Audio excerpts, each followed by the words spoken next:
В День защиты детей Кыргызская национальная филармония принимает ребят со всех районов республики. В холле гостей встречают так называемые деревья желаний. Вместо листьев на них висят фотографии воспитанников детских домов и реабилитационных центров. А на обороте заветное желание написано неровным почерком. Просят сладости, игрушки и новую семью.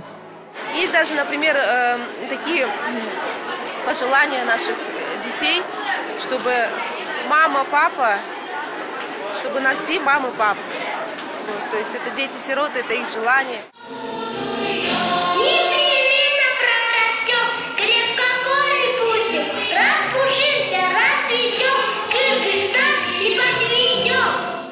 Творческие коллективы, артисты. Со сцены филармонии дети поздравляют своих ровесников с праздником. Вова Востренко почти 10 лет живет в интернате. Он знает, каково это остаться без родителей. Мальчику всего 15 лет, но рассуждает совсем как взрослый.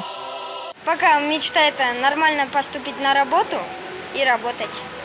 1 июня – это не столько праздник для малышей, сколько напоминание взрослым о том, что дети нуждаются в постоянной заботе и защите. В этот день все слова и пожелания звучат в первую очередь для детей-сирот и ребят с ограниченными возможностями. Мое единственное пожелание, чтобы мы детей вспоминали не в день защиты детей, а каждый день мы о них вспоминали. И я всегда говорю, чужих детей не бывает. Все они наши. И здоровые дети, и дети с ограниченными возможностями.